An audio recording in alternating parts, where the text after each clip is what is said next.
தினமும் அசைவம் சாப்பிட்டால் என்ன ஆகும்? வணக்கம் ஃப்ரெண்ட்ஸ். இன்னைக்கு நாம பார்க்க போகும் தலைப்பு, தினமும் அசைவம் சாப்பிட்டால் என்ன ஆகும்? மருத்துவர்கள் சொல்லும் எச்சரிக்கை என்ன? இது பலரின் மனதில் இருக்கும் ஒரு முக்கியமான கேள்வியாகும். அசைவம் சாப்பிடுவது ஆரோக்கியத்திற்கு நல்லதா கெட்டதா? எவ்வளவு சாப்பிடலாம்? சாப்பிட்டால் என்னென்ன பிரச்சனைகள் வரும்? இது குறித்து மருத்துவர்கள் என்ன சொல்கிறார்கள் என்பதை விவரமாக பார்க்கலாம் வாங்க. அதுக்கு முன்னாடி எங்க சேனலை சப்ஸ்கிரைப் பண்ணிக்கோங்க. இறைச்சி சாப்பிடுவதால் ஏற்படும் நன்மைகளை சுருக்கமா பார்த்துடலாம். முதலில் அசைவ உணவுகளில் உள்ள சில நன்மைகளை சுருக்கமா பார்த்துடலாம். அசைவ உணவுகள், குறிப்பாக மீன், கோழி மற்றும் முட்டை, உயர்தர புரத சத்து நிறைந்தவை. இவை தசைகளின் வளர்ச்சிக்கும் உடலின் திசுக்கள் பழுது பார்க்கவும் மிகவும் அவசியம். மேலும் வைட்டமின் B1, B2 மற்றும் B12 உள்ளது. மேலும் இரும்பு சத்து, ஜிங்க் மற்றும் ஒமேகா 3 கொழுப்பு அமிலங்கள் போன்ற அத்தியாவசிய ஊட்டச்சத்துக்கள் அசைவ உணவுகளில் நிறைந்துள்ளன. இவை எலும்பு ஆரோக்கியம், மூளை செயல்பாடு மற்றும் நோய் எதிர்ப்பு சக்திக்கு உதவுகின்றன. இரும்பு சத்து குறைபாடு, இரத்த சோகையை தடுக்கவும் அசைவ உணவுகள் உதவுகின்றன. அதாவது வைட்டமின் B3 எல்லாம் நிறைஞ்சிருக்கு. அதனால இந்த நன்மைகளை நாம் மிதமான அளவில் அசைவம் சாப்பிடும்போது மட்டுமே பெற முடியும். தினமும், அதுவும் அதிக அளவில் அசைவம் சாப்பிடும்போது என்ன நடக்கும் என்பதை தான் இப்போ பார்க்க போறோம். தினமும் அசைவம் சாப்பிட்டால் என்ன ஆகும்? மருத்துவர்கள் என்ன எச்சரிக்கை கொடுக்கறாங்க? சமீபத்திய ஆய்வுகள், குறிப்பாக ஆக்ஸ்போர்ட் பல்கலைக்கழக ஆராய்ச்சியாளர்கள் நடத்திய பெரிய அளவிலான ஆய்வு BMC மெடிசின் இதழில் வெளியிடப்பட்டது. அதுல தினமும் அல்லது வாரத்தில் 3 முறைக்கு மேல் சிவப்பு இறைச்சி மற்றும் பதப்படுத்தப்பட்ட இறைச்சிகள் சாப்பிடுவது பலவிதமான உடல்நல கேடுகளை ஏற்படுத்தும் என்று எச்சரிக்கிறது. இந்த ஆய்வு கிட்டத்தட்ட 500,000 பெரியவர்களை 8 ஆண்டுகளுக்கு மேலாக கண்காணித்து எடுக்கப்பட்டது. முக்கிய உடல்நல அபாயங்கள்: இதய நோய் மற்றும் இரத்த அழுத்தம். சிவப்பு இறைச்சியில் அதிக அளவு நிறைவுற்ற கொழுப்புகள், அதாவது சேச்சுரேட்டட் ஃபேட்ஸ் மற்றும் கொலஸ்ட்ரால் உள்ளன. இவை தினமும் உட்கொள்ளும் போது இரத்த நாளங்களில் கொழுப்பு படிந்து நாளடைவில் அவை சுருங்கி விடுகின்றன. இது உயர் இரத்த அழுத்தம், தமனி தடிப்பு, அதாவது ஏத்ரோஸ்க்ளெரோசிஸ், மாரடைப்பு மற்றும் பக்கவாதம் ஏற்படும் அபாயத்தை கணிசமாக அதிகரிக்கிறது. Type 2 diabetes. தினமும் சிவப்பு இறைச்சி மற்றும் பதப்படுத்தப்பட்ட இறைச்சிகள் சாப்பிடுவது இன்சுலின் எதிர்ப்பை, அதாவது இன்சுலின் ரெசிஸ்டன்ஸ் அதிகரித்து டைப் 2 நீரிழிவு நோய் வருவதற்கான வாய்ப்புகளை அதிகரிக்கிறது என்று ஆய்வுகள் காட்டுகின்றன. செரிமான பிரச்சனை. சிவப்பு இறைச்சியும் பதப்படுத்தப்பட்ட இறைச்சிகளும் செரிமானமாக அதிக நேரம் எடுத்துக்கொள்கின்றன. இவற்றை தினமும் சாப்பிடும்போது அஜீரணம், மலச்சிக்கல், நெஞ்செரிச்சல் மற்றும் எரிச்சல் கொண்ட குடல் நோய், அதாவது IBS போன்ற செரிமான பிரச்சனைகள் ஏற்படலாம். நீண்ட காலத்திற்கு இது மேலும் தீவிரமான இரைப்பை, குடல் பிரச்சனைகளுக்கு வழிவகுக்கும். புற்றுநோய் அபாயம். இது மிகவும் கவலைக்குரிய கண்டுபிடிப்பு.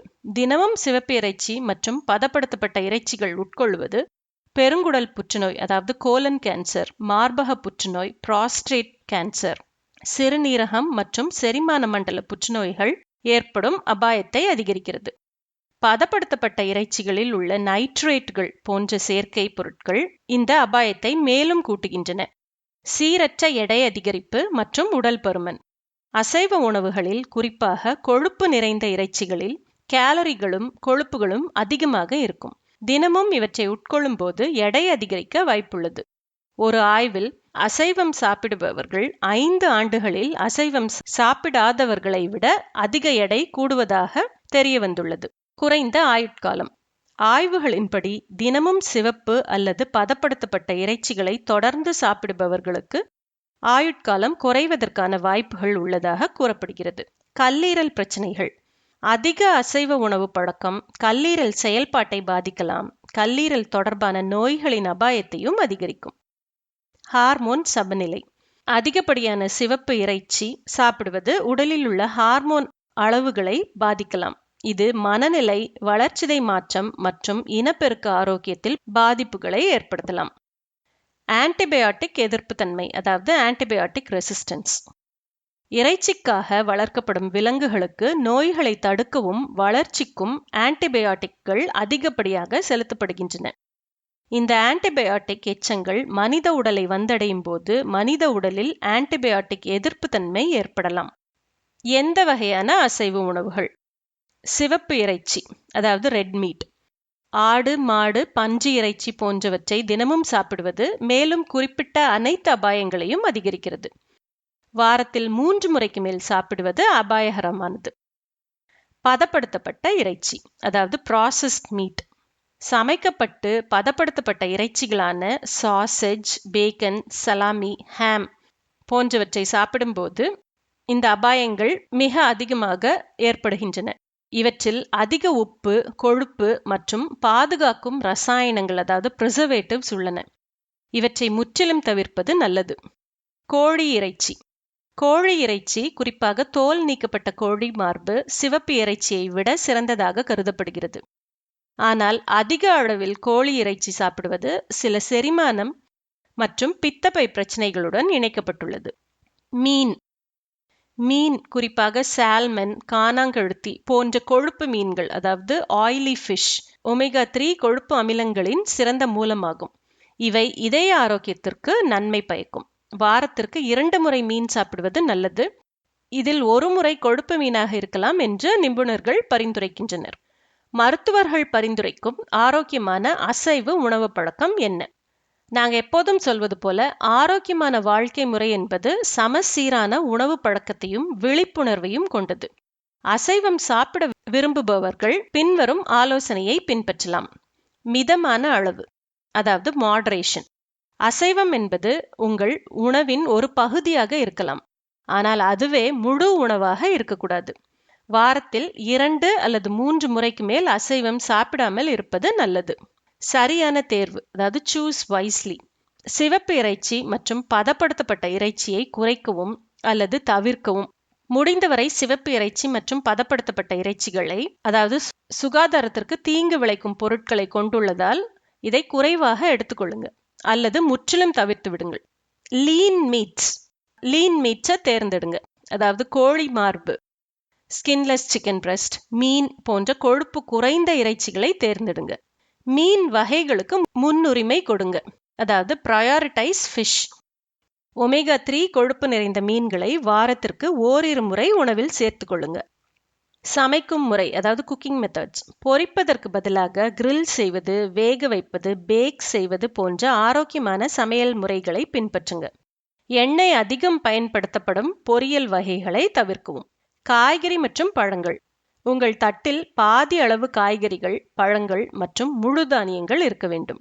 அசைவ உணவை சாப்பிடும்போது அதனுடன் நிறைய காய்கறிகள் மற்றும் நார்ச்சத்துள்ள உணவுகளை சேர்த்து கொள்ளுங்க. இது செரிமானத்திற்கும் ஒட்டுமொத்த ஆரோக்கியத்திற்கும் உதவும். நிறைய தண்ணீர் குடிக்கவும். தினமும் போதுமான அளவு தண்ணீர் குடிப்பது செரிமானத்திற்கும் உடல் உறுப்புகளின் சரியான செயல்பாட்டிற்கும் அவசியம். உடற்பயிற்சி அதாவது பிசிக்கல் ஆக்டிவிட்டி. ஆரோக்கியமான உணவு பழக்கத்துடன் தினமும் உடற்பயிற்சி செய்வது உங்கள் உடலை சுறுசுறுப்பாகவும் ஆரோக்கியமாகவும் வைத்திருக்க உதவும். மருத்துவ ஆலோசனை. உங்களுக்கு ஏற்கனவே ஏதேனும் உடல்நல கோளாறுகள் இருந்தால் அல்லது உணவு பழக்கம் குறித்து சந்தேகம் இருந்தால் மருத்துவர் அல்லது ஊட்டச்சத்து நிபுணரை அணுகி ஆலோசனை பெறுவது சிறந்தது. தினமும் அசைவம் சாப்பிட்டால் என்ன ஆகும் என்ற கேள்விக்கு எளிமையான பதில் இல்லை. மிதமான அளவில் சரியான முறையில் ஆரோக்கியமான அசைவ உணவுகளை தேர்ந்தெடுத்து சாப்பிடுவது உடலுக்கு நன்மைகளை தரலாம். ஆனால் தினமும் அதிக அளவில், குறிப்பாக கொழுப்பு நிறைந்த சிவப்பு இறைச்சி மற்றும் பதப்படுத்தப்பட்ட இறைச்சிகளை உட்கொள்வது இதய நோய், நீரிழிவு நோய், புற்றுநோய் போன்ற பல தீவிர உடல்நல பிரச்சனைகளுக்கு வழிவகுக்கும் என்று மருத்துவர்கள் எச்சரிக்கின்றனர். எனவே அசைவ உணவுகளை தேர்வு செய்யும் போது கவனமாக இருங்க. சமச்சீரான ஆரோக்கியமான காய்கறிகள் மற்றும் முழு தானியங்கள் நிறைந்த உணவு பழக்கத்தை பின்பற்றுங்க. உங்கள் உடலுக்கு எது சிறந்தது என்பதை அறிந்து அதற்கேற்ப உங்கள் வாழ்க்கை முறையை மாற்றி அமைத்துக் கொள்ளுங்க. இந்த தகவல் உங்களுக்கு பயனுள்ளதாக இருந்திருக்கும் என்று நம்புகிறேன். இது போன்ற மேலும் பல ஆரோக்கிய குறிப்புகளுக்கு எங்க சேனலை மறக்காம சப்ஸ்கிரைப் பண்ணுங்க. அடுத்த வீடியோல சந்திப்போம் ஃப்ரெண்ட்ஸ். வணக்கம்.